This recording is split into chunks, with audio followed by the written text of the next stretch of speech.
আসসালামু আলাইকুম রহমতুল্লাহি ওয়া বারাকাতুহু। বিসমিল্লাহির রহমানির রহিম। আলহামদুলিল্লাহ ওয়াসসালাতু ওয়াসসালামু আলা রাসূলিল্লাহ। 40 হাদিসের আসরের আজ 14তম হাদিস। এই হাদিসটিতে আল্লাহ নবী সাল্লাল্লাহু আলাইহি ওয়াসাল্লাম মুসলিম শাসককে এবং জনগণকে সতর্ক করেছেন। জনগণকে কিভাবে সতর্ক করেছেন? যে তোমরা এই 3টি কাজ কখনো করবে না, আর যদি করো তাহলে মুসলিম শাসক তোমাদের উপর দণ্ডবিধি প্রয়োগ করবে। তাহলে আমাদের এই হাদিসটি থেকে শিক্ষণীয় হলো, যে বিষয়গুলি এখানে সন্নিবিষ্ট হয়েছে সেই বিষয়গুলি থেকে আমরা দূরে থাকবো, কখনো এগুলি করব না। আর মুসলিম শাসকের উপর নির্দেশনা হলো, যদি এই 3টি কাজ কেউ করে তাহলে তাদেরকে তোমরা মুসলিম শাসক হত্যা করবে। আর সে 3টি বিষয় হলো, রাসূলুল্লাহ সাল্লাল্লাহু আলাইহি ওয়াসাল্লাম বলেছেন, মুসলমানের রক্ত প্রবাহিত করা হারাম, মুসলিম শাসকের উপর হারাম, কিন্তু 3টি কাজের বিনিময় তাদের উপর রক্ত প্রবাহিত করতে পারবে, তাদেরকে হত্যা করতে পারবে। 1 নম্বর হলো বিবাহিত বেবিচার ব্যক্তি অথবা বেবিচারিণী মহিলা। কেউ যদি বিবাহ করার পরেও যদি বেবিচারিণী হয়, তাকে মুসলিম শাসক সাক্ষী প্রমাণের ভিত্তিতে তাকে হত্যা করবে।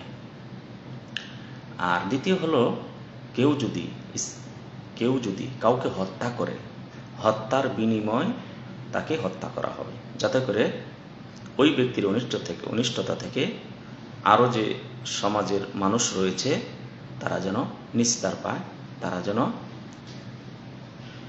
তার অনিষ্ট থেকে বেঁচে থাকে, এই জন্য তাকে হত্যা করা হবে। আর তৃতীয় হলো, কেউ যদি ইসলাম গ্রহণ করার পর আবার যদি মুরতাদ হয়ে যায়, তাকে মুসলিম শাসক হত্যা করবে। কেননা ইসলাম আপনি জেনে বুঝে গ্রহণ করবেন, এবং ইসলামের ভিতরে এমন কোনো বিষয় নেই যেটা মানবতা বিরোধী, যেটা বিবেক সম্পন্ন নয়, এমন কিছু বিধান নেই। তো আপনি কেন আবার ইসলাম জেনে বুঝে গ্রহণ করার পর কিভাবে আপনি আবার ইসলাম থেকে সরে যাবেন? আর যারা মুসলিম ঘরে জন্মগ্রহণ করেছেন তারা তো আমরা জানি, ইসলামের এমন কোনো বিধান নেই, এমন কোনো দিক নেই যেখানে মানবতা বিরোধী। আর একটা হলো, কেউ যদি মুসলিম হোক অমুসলিম হোক, সমাজ যদি বিশৃঙ্খলা সৃষ্টি করে সমাজকে বিভক্ত করে দেয়, এই বিভক্তের করার কারণে যদি রক্তপাত ঘটা শুরু হয়ে যায়, বিশৃঙ্খলা সৃষ্টি হয়, তাহলে মুসলিম বিচারক যদি মনে করেন তার প্রমাণাদির ভিত্তিতে তাকে হত্যা করতে হবে, হত্যা করলে মানুষ বেঁচে যাবে, সমাজ বেঁচে যাবে, তাহলে তাকেও হত্যা করবে।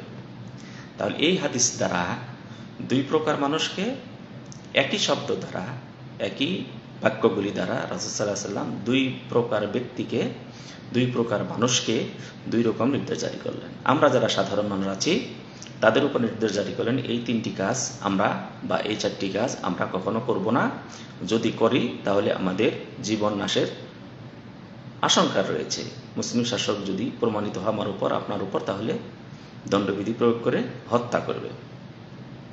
আর মুসলিম শাসকের উপর যে বিধানটি জারি করেছে ইসলাম, তা হলো, কেউ যদি এই 3টি কাজ করে বা 4টি কাজ করে, তাদেরকে হত্যা করতে হবে প্রমাণের ভিত্তিতে এবং বিচারের পর। বিচারক যদি মনে করেন চতুর্থটা। আর যে 3টি, সেটা হলো প্রমাণের ভিত্তিতে তাদেরকে হত্যা করতে হবে। তাহলে এই হাদিস দ্বারা সাধারণ জনগণ হলো, এই কাজগুলি আমরা করব না। আর শাসকের দায়িত্ব হলো, যদি প্রমাণিত হয় এই 3টি কাজ করলে বা 4টি কাজ করলে, তাহলে মুসলিম শাসক দণ্ডবিধি প্রয়োগ করবে, তাদেরকে হত্যা করবে। হত্যার বিনিময় 1 নম্বর হলো বেবিচারিণীকে প্রমাণের ভিত্তিতে তাকে হত্যা করবে। আর যে কেউ যদি কাউকে হত্যা করে, হত্যার বিনিময় হত্যা করবে। কেউ যদি কাউকে হত্যা করে, হত্যার বিনিময়ে হত্যা করবে। আর তৃতীয় হলো, যদি মুরতাদ হয়ে যায়, ইসলাম থেকে বেরিয়ে যায়, ইসলাম যদি না মানে, তাকেও হত্যা করা হবে।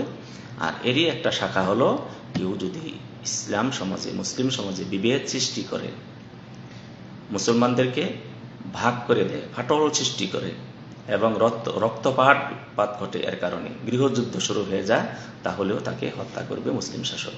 তাহলে আবার এই বিষয়গুলি জানি, বেবিচারিণীকে এর থেকে আমরা সাধারণ মানুষ দূরে থাকব, জনগণ দূরে থাকব, মুসলিমরা দূরে থাকব। আর কেউ যদি করে তাহলে মুসলিম শাসক তাদের উপর দণ্ডবিধি প্রয়োগ করে তাকে হত্যা করবে। কেউ যদি কাউকে হত্যা যদি করে তাহলে মুসলিম শাসক তাকে হত্যার বিনিময় হত্যা করবে প্রমাণের ভিত্তিতে। আর আমাদের উপর দায়িত্ব হলো আমরা হত্যাকাণ্ডের নিকট দিয়েও যাব না।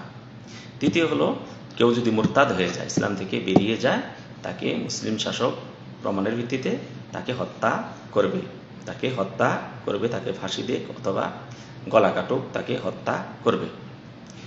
এরপরে এরই শাখা হলো কেউ যদি মুসলিম সমাজের দিয়ে এমন বিভেদ সৃষ্টি করেছে, এই সৃষ্টি করার রক্তপাত ঘটেছে, মানুষ গৃহযুদ্ধ শুরু হয়েছে, অথবা সমাজের ভিতরে দুই দলে মারামারি শুরু হয়েছে, এই বিভেদকে, এই ফিতনা থেকে বাঁচানোর জন্য যে ব্যক্তি এই কাজটা শুরু করেছে, বিভেদ সৃষ্টি করিয়েছে, তাকে মুসলিম সমাজের যে নেতা তিনি হত্যা করবেন, মুসলিমের শাসক তিনি হত্যা করবেন, তাকে হত্যার বিনিময় সমাজকে রক্ষা করবেন। আর আমাদের উচিত হলো আমরা ওরকম কাজে আমরা কখনো অংশগ্রহণ করব না, এরকম কাজ কখনো করবো না। আল্লাহ তাআলার কাছে দোয়া করি, আল্লাহ রাব্বুল আলামিন আপনাদের আমাদেরকে সবাইকে বুঝার তৌফিক দান করুন। আসসালামু আলাইকুম ওয়া রাহমাতুল্লাহি ওয়া বারাকাতুহু।